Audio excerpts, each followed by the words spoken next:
who's figured out how to last a little longer. Yeah, and people talk about the weight and you know how much that supposedly hurts him, but he's fine. The only way the weight is an issue is, again, on his knee, and he's had issues with his knees. I think the Yankees like having that veteran presence, and I know we were just talking about GMs and veterans and whatnot. You like to have at least a couple of veterans on the team as kind of your leadership, as guys who are aware of the history of the team. You know, like Brett Gardner is another guy like that. You know, will the Yankees? Gardner right now, he's in the last year of his contract. He has an option. It's a team option. Will the Yankees pick up that option for? I believe it's $12.5 million. Or will they just buy him out for $2 million and say, all right, Brett Gardner's been a great career. Thanks for everything you've done, but now you can go play for the Pirates or the Padres. Can they buy him out and then cut a better deal? They could. It's possible, but typically teams won't bother doing that because, like I said, it's if you have to pay a $2 million buyout, well, now you could cut his salary, but you'd have to cut it down to like $8 million for it to even matter. So why not just pay the option price that was agreed upon and do it that way? But with Gardner, I mean, the Yankees outfield is a logjam right now. But that being said, I'm expecting Clint Frazier to be traded for a pitcher when the trade deadline comes and when the Yankees are looking for reinforcements. Now, would I trade Clint Frazier for somebody like Cole Hamels? Absolutely not. I wouldn't. I'm not giving up that kind of talent if I'm the Yankees for somebody like Cole Hamels. If the Mets say we need Clint Frazier to do a deal for Jacob deGrom, then Clint Frazier's going in that trade.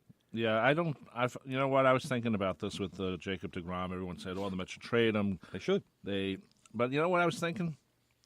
I was thinking when Mets. I mean, there were other reasons why Tom Seaver got traded in 1977, but when they traded him, the Mets were horrible for the next 5 years, 6 years. Okay. So I'm not sure that trading Jacob deGrom. Now, mind you, it's different. There's some differences with restocking. It's a different era, yeah, a little bit different. But I think deGrom isn't Tom Seaver, but I think he's got that leadership thing which you need. Which when Tom Seaver left, the team just spun out of nowhere and went nowhere because of that. So. By the way, I didn't realize this. Kingman was traded the same day. Yeah. As exactly as Seaver was in '77. I totally forgot about that. All right, but here is you're talking about the Mets spinning out of control and spinning into nowhere. I think was the word you said. Yes. For whatever reason. Well, that's where they're going. Trading deGrom. Let's put it this way. All right, the Mets could get 3 top 10 prospects from the Yankees for Jacob deGrom. And that is rebuilding your system.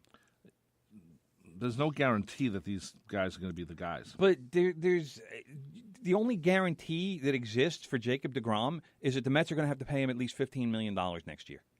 Yeah. So now you're paying a great pitcher. Don't get me wrong. I have nothing but respect for Jacob deGrom. He is an outstanding pitcher. He is clearly one of the best, probably 5 to 10 pitchers in the game right now. But Jacob deGrom is coming up on 30. Nobody really realizes that. Everybody thinks Jacob deGrom is a young guy because he hasn't been in the league very long. But he's almost 30. In fact, I think he turns 30 in November, if I'm remembering correctly.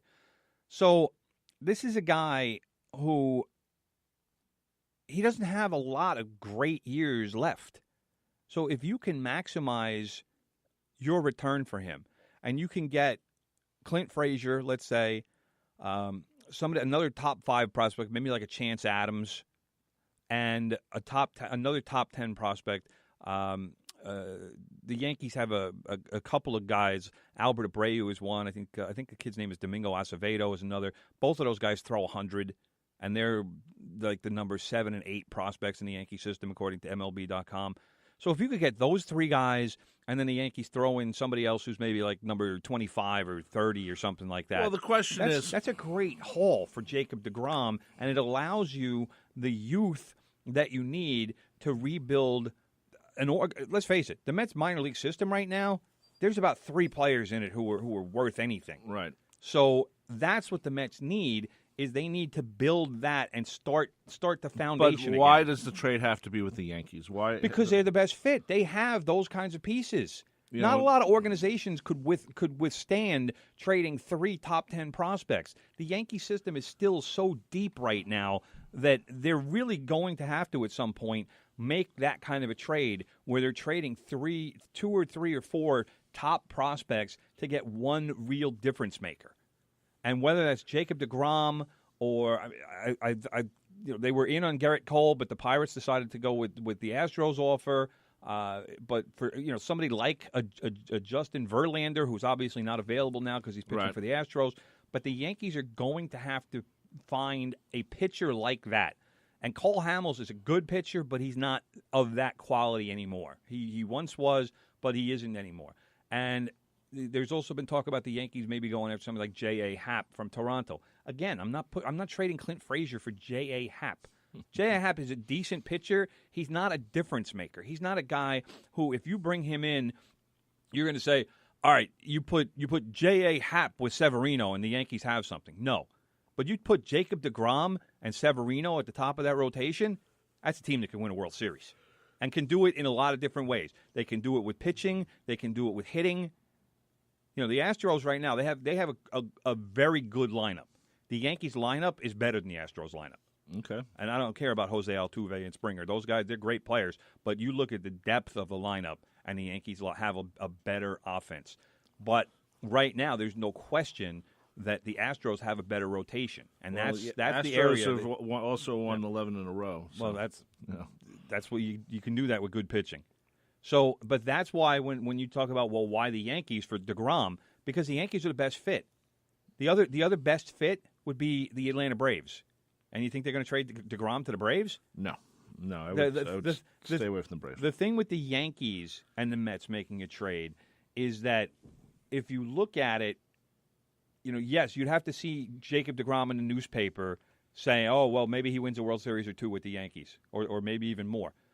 But would you rather see it in the newspaper for a team that really doesn't mean anything to you or except for in the newspaper? Okay. Or would you rather have to face Jacob deGrom and the Braves 19 times a year and have him directly impact your place in the standings? Of course, but I'm just saying, But those are the two teams that have some of the best minor league systems in the game, and that's why it makes sense for the Mets to at least entertain the possibility of saying, hey, you know what? If we want a quick rebuild and turn this thing around, we need to make a deal with the Yankees. I really think they're not going to trade him. So I think they're going to keep him. I think when in this situation where the team is just so off the rails that you need a guy who can still – Met fans can say, okay, well, at least we have deGrom.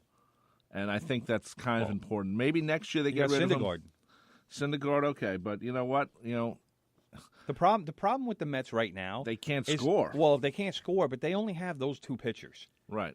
And everybody talked about the Mets before the season. They had the rotation. They had a rotation that can win a World Series, and this is what they are. But Matz has been inconsistent pretty much throughout his career. Never mind just this season. No, you're right. Obviously Matt Harvey is no longer with the team. I'll tell you who's doing a job, and nobody's been really saying anything about it, is Zach Wheeler. Yeah. 4 of his last 5 starts have been outstanding.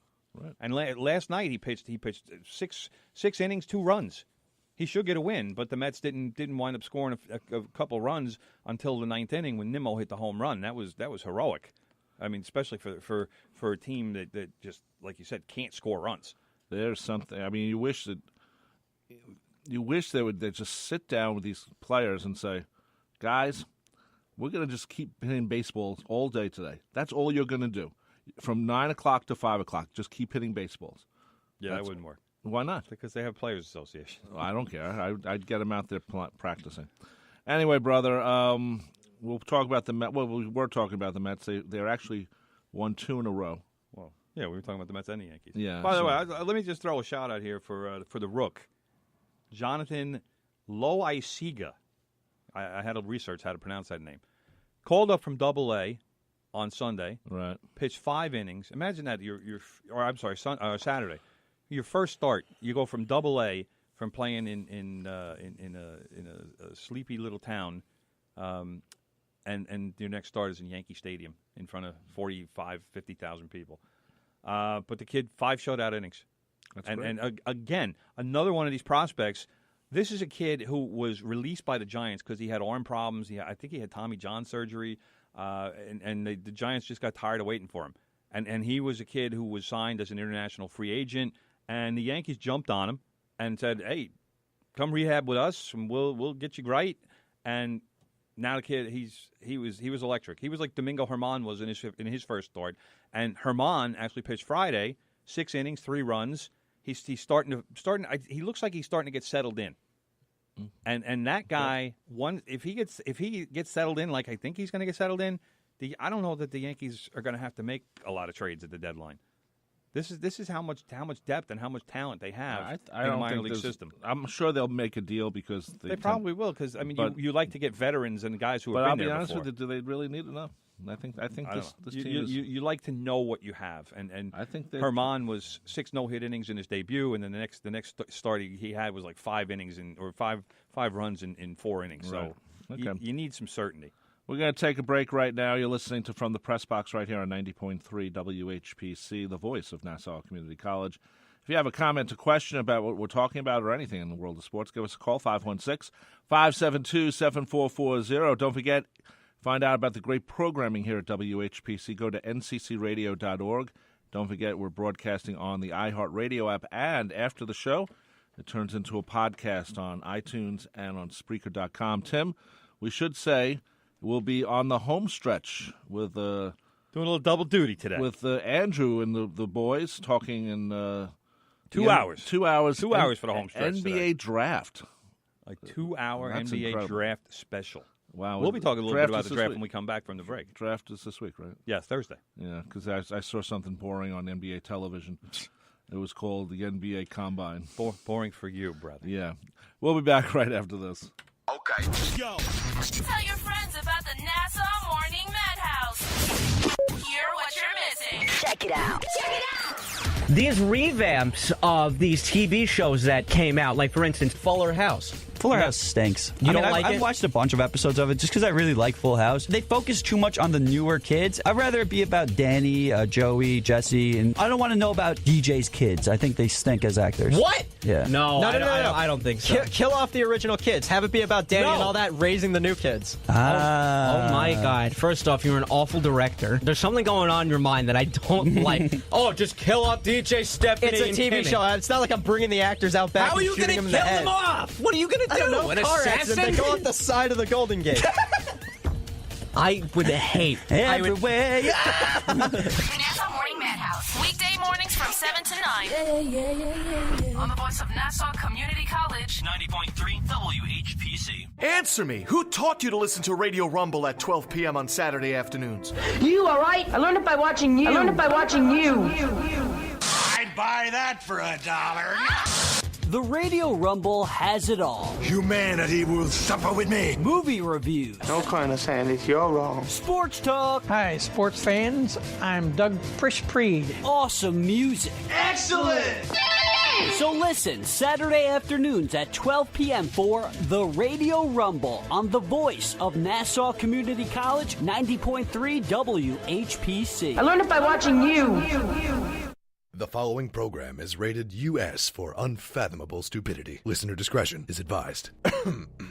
This year, it's the home stretch with Andrew Zucker. Wait a minute, what is it? Zucker? That's weird. And Eric Fraschetti in the same crap you've listened to over and over and over again. Action, adventure, bromance. Actually, there's really none of that. Okay, maybe a little bromance. What else do you expect from a sports show? Sports? Nah. The home stretch, starring Andrew Zucker, Eric Fraschetti, KJ Brooks, Cameron Bonagora, and Kyle McKay.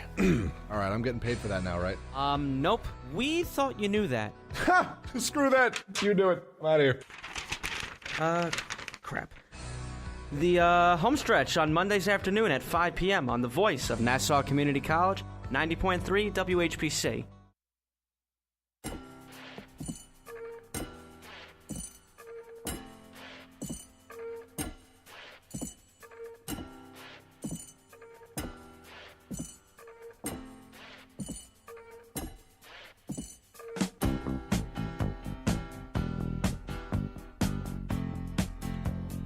Bump, bump.